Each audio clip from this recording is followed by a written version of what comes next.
আসসালামু আলাইকুম বন্ধুগণ। কথা বলবো বিপিএলকে নিয়ে। গতকাল রাতে বাংলাদেশ সময় 6:30টায়, সন্ধ্যা 6:30টায় খেলাটা শুরু হয়েছে ঢাকা ক্যাপিটালস এবং রংপুর রাইডার্স। রংপুর রাইডার্স প্রথমে ব্যাট করতে নেমে 191 রান করেছে, অর্থাৎ 192 রান টার্গেট দিয়েছে। দারুণ ব্যাট করেছিল, যেখানে খুশদিল পাকিস্তানি একজন ব্যাটসম্যান, তিনি 23 বলে 46 রান করেছেন।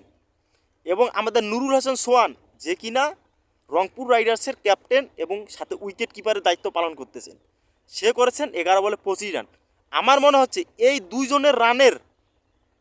দুজনের কম বলে বেশি রানের জন্যই কিন্তু রংপুর রাইডার্স 191 রান করতে পেরেছে। কারণ প্রথমে তাদের রানের চাকাটা একদমই সচল ছিল না বলতে 191 রানের মতো টার্গেটের রান তখন ছিল না। কিন্তু তারপরে এই নুরুল এবং ওই পাকিস্তানি ব্যাটারটা দুজন মিলেই কম বলে বেশি রান করছে এবং এই সুবাদেই কিন্তু তারা 191 রান করতে পেরেছে। জবাবে ঢাকা ক্যাপিটালসের প্রথম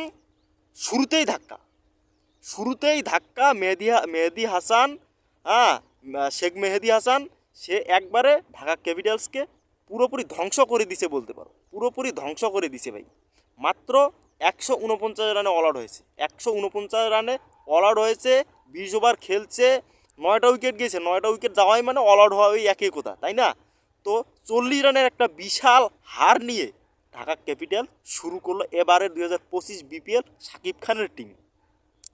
যে টিমটাকে আমরা অনেক শক্তিশালী ভেবেছি, যে টিমটাকে আমরা এবারের সেরা টিমের মধ্যে একটা টিম ভেবেছি, সেই টিমেই বাজেভাবে হারলো। 40 রানের একটা বিশাল ব্যবধানে হারলো। এই মুহূর্তে কিন্তু 1 নম্বরে রয়েছেন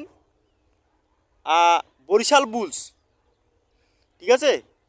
তারপরে রয়েছেন রংপুর রাইডার্স।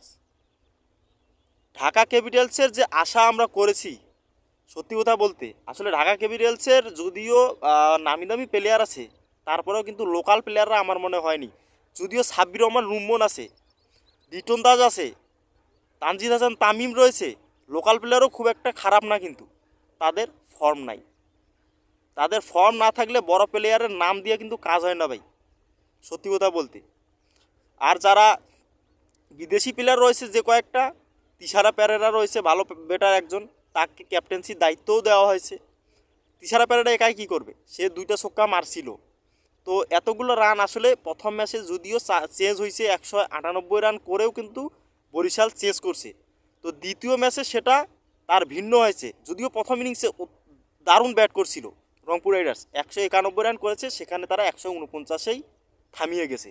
সেখানে তারা 40 রানে হেরেছে ঢাকা ক্যাপিটালস। তো শাকিব খানের এই টিমটা কেমন হয়েছে, এই টিমটার হারার কারণ কি, সাব্বির রহমানকে কেন দলে নেওয়া হলো না একাদশে, সেটা অবশ্যই কমেন্টে জানাবেন। এবং সাব্বির রহমানকে কিন্তু আসলে দলে নেওয়া উচিত ছিল আমার মনে হচ্ছে। আপনাদের কি মনে হচ্ছে জানি না, তবে অবশ্যই কমেন্ট করে জানাবে। আজকে এ পর্যন্তই, সবাই ভালো থেকো। আর আজকে বাংলাদেশ সময় আবারও 1:30টায় খেলা শুরু হবে, সবাইকে দেখার আমন্ত্রণ।